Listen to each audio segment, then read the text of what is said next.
cotisation est de 4%. Pour atteindre le pourcentage demandé par la retraite, c'est l'entreprise où vous travaillez qui complète tous les mois. Et l'argent que l'entreprise complète ne vient pas de votre salaire. Ah, je parle là des entreprises sérieuses. Hein. Je ne parle pas des entreprises qui trichent avec la loi. J'espère que les chrétiens ne trichent pas. N'est-ce pas? Je parle des entreprises sérieuses. Alors notez bien. Donc chaque mois, vous, il y avait 4% qui partent. 4%. Quand vous payez votre dîme, ah, je vois. C'est pourquoi les frères ont acheté la CNCS. Vous payez déjà la CNCS. Vous incluez ça. Vous faites comme si la CNCS n'avait rien pris. Au moment où vous travaillez, quand vous payez votre dîme, vous payez comme si la CNCS ne prenait rien. En ce moment-là, l'argent de la CNCS, vous avez déjà payé votre dîme sur cela. Attention, monsieur nous sommes sur 4%. Sur 4% seulement. Le reste, c'est un don de l'entreprise. Sur ce don-là, vous avez une dîme à payer. Alors, vous avez votre pension de retraite. Hein? Comprenez, je veux dire pension de retraite. Vous payez comment? Vous avez la somme que vous recevez pour la pension, la somme que vous recevez, moins 4%, le tout, vous divisez par 10. 4% de quoi? 4% de cette somme. 4%. Parce que les 4% là, une dîme était déjà payée sur cela quand vous travaillez. C'est ce que vous dégagez. Le reste, vous payez la dîme. Ah, je vois que ceux qui sont prêts à être retraités prennent vraiment des notes. Mais je vais les avoir quelque part. Suivez-moi bien. Vous avez commencé à prier à quel âge?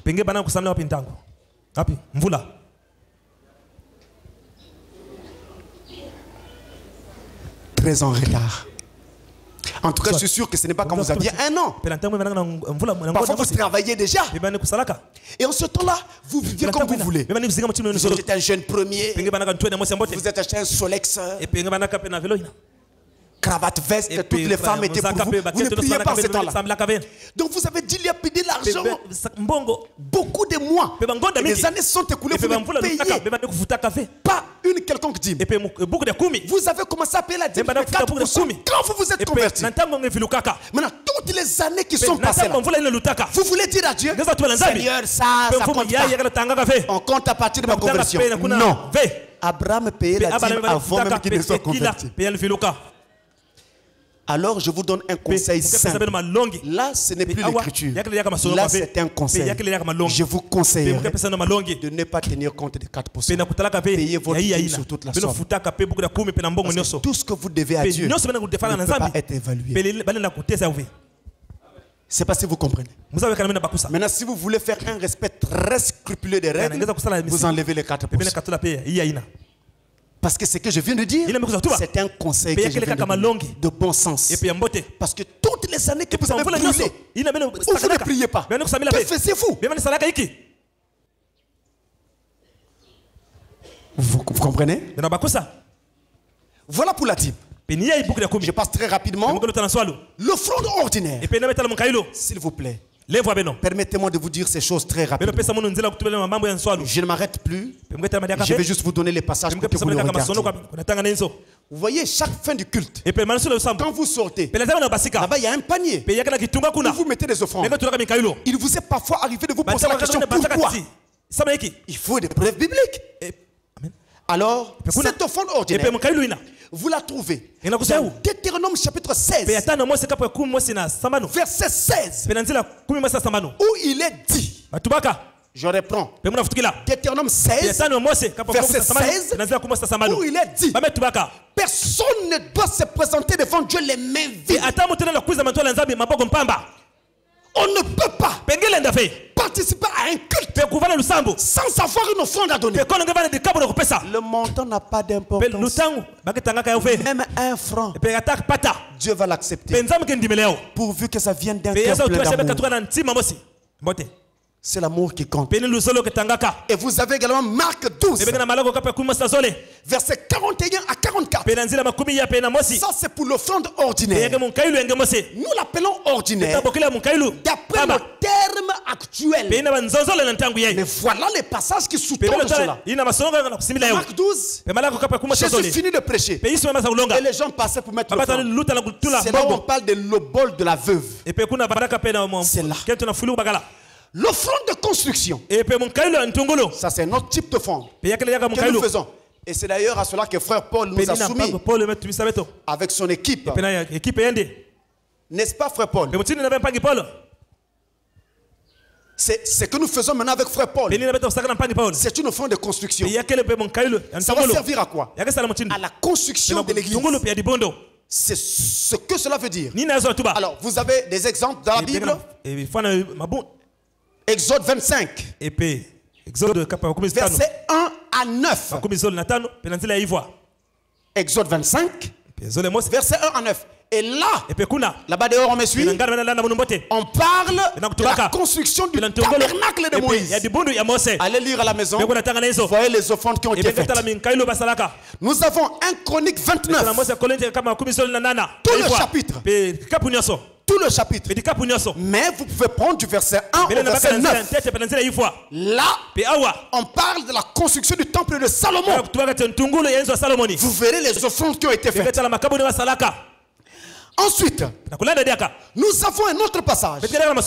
Luc chapitre 7, verset 1 à 5. Luc 7, verset 1 à 5. Là, nous avons un cas particulier. Il s'agit d'une personne, d'un individu, un seul, qui à lui seul avait bâti toute une synagogue. Et les Juifs sont venus vanter cela devant Jésus.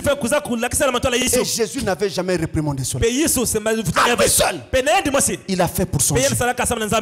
Je dois vous dire, les Romains, c'était un Romain. Les Romains étaient païens, mondains, vulgaires. Mais quand un Romain s'était converti, alors il était vraiment converti.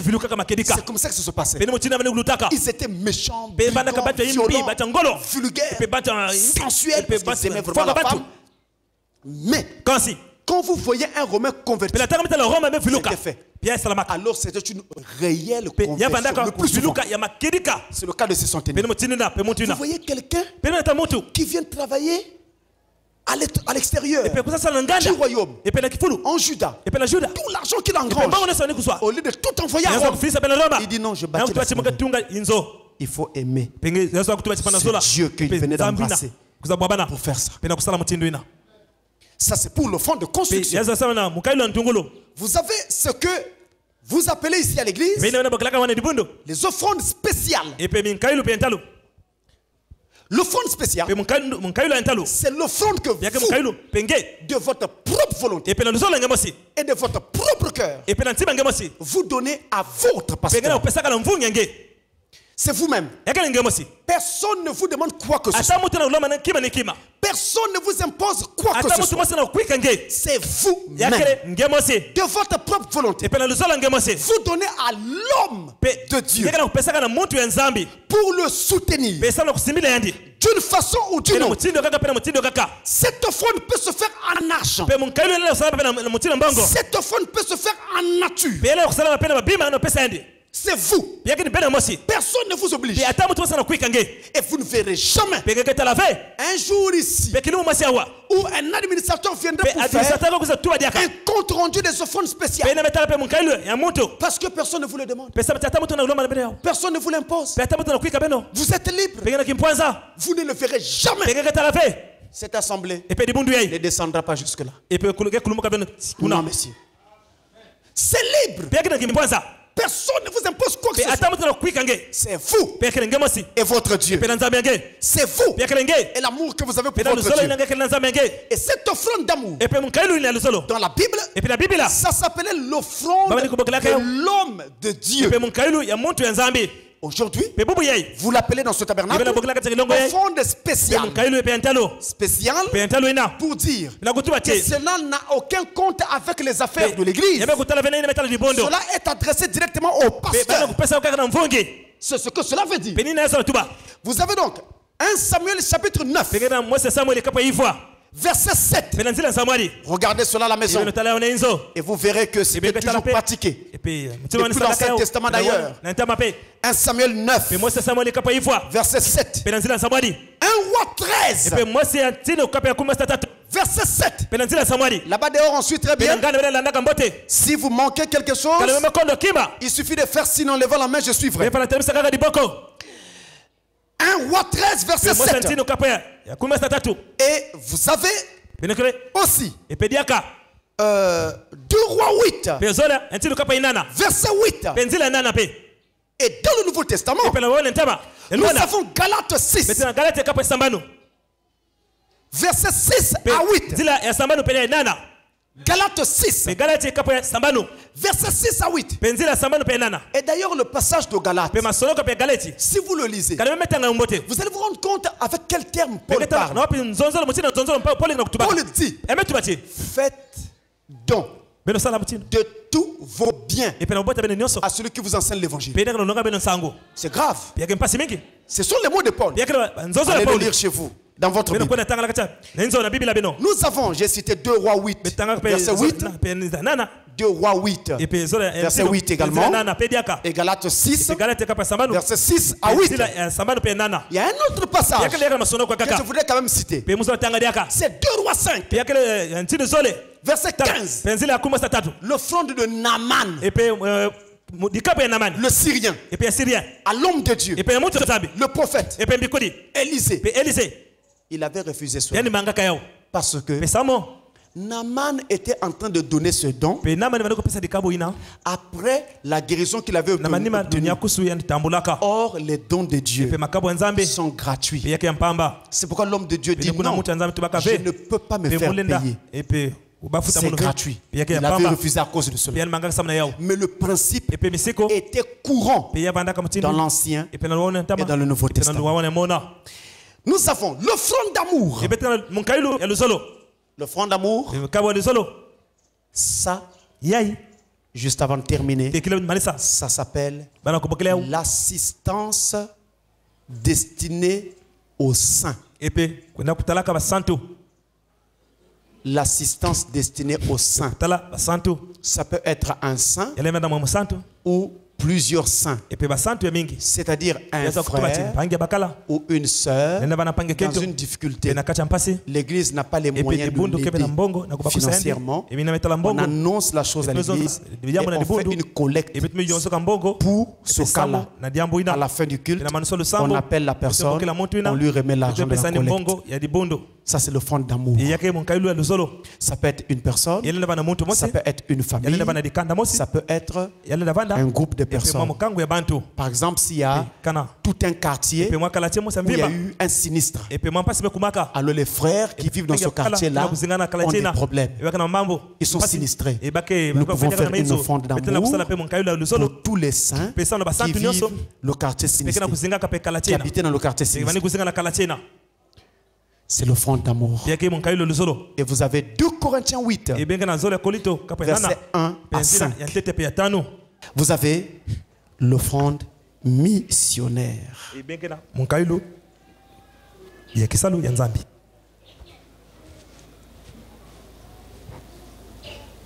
L'offrande missionnaire. L'offrande missionnaire, c'est le soutien à l'œuvre missionnaire. Et si votre pasteur doit voyager, prêcher au loin, et que vous apportez de l'argent, vous-même personnellement, ou alors toute l'église, elle se cotise et apporte au pasteur, ou alors juste un groupe de gens dans l'église qui se décident d'apporter un soutien financier au pasteur pour ce voyage-là. Eh bien, tout cela, ça s'appelle offrande missionnaire. Vous soutenez le voyage missionnaire de votre pasteur. Ça s'appelle l'offrande missionnaire. Vous avez Philippiens chapitre 4. Philippiens 4, verset 15 à 16. Voilà pour les différentes choses pratiques que nous pouvons faire pour Dieu et devant Dieu avec notre arche. Est-ce que vous vous rendez compte maintenant que c'est profond et c'est sérieux? Plus personne ne dira je ne savais pas. Parce que maintenant, vous savez. Amen. Amen. Que Dieu vous bénisse.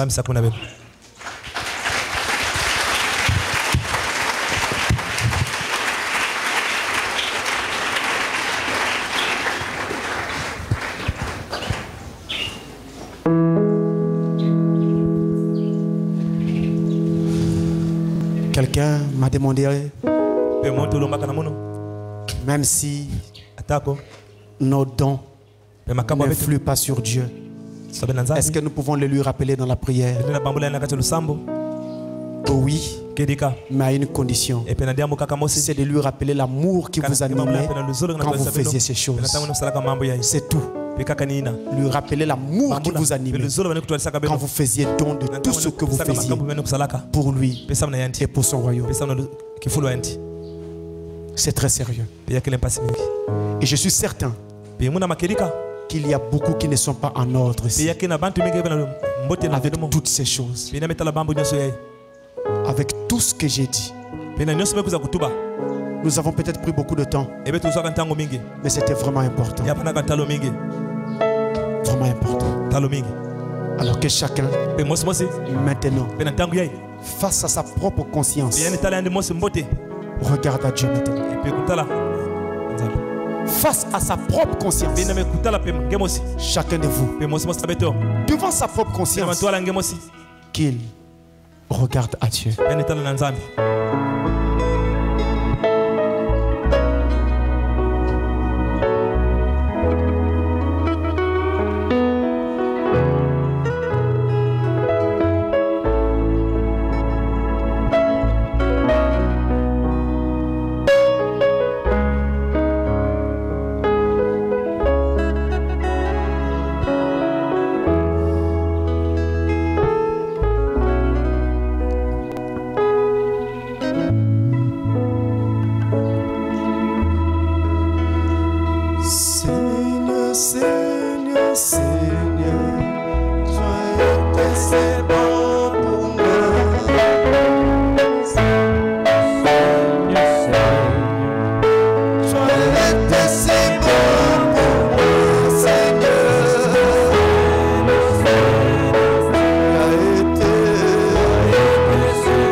Ce matin, tu nous as encore envoyé ta parole.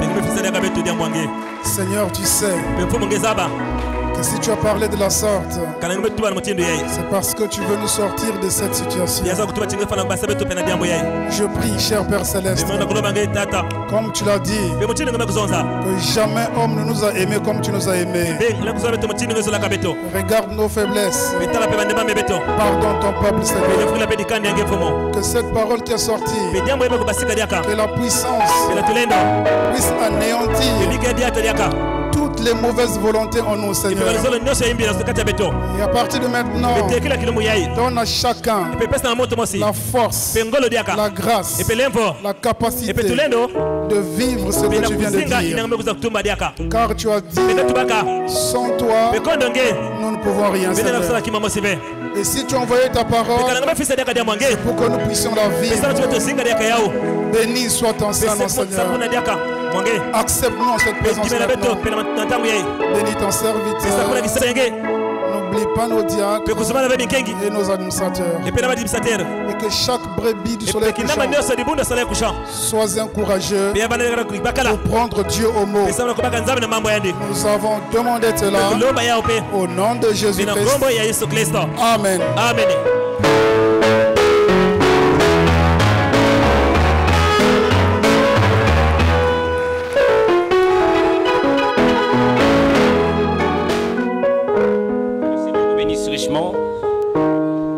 Nous allons nous lever pour sortir. Nous sortons par un doux chant d'adoration. Nous rendons grâce avec reconnaissance. Nous rendons grâce à celui qui est saint.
May they hear your still small voice call out their names.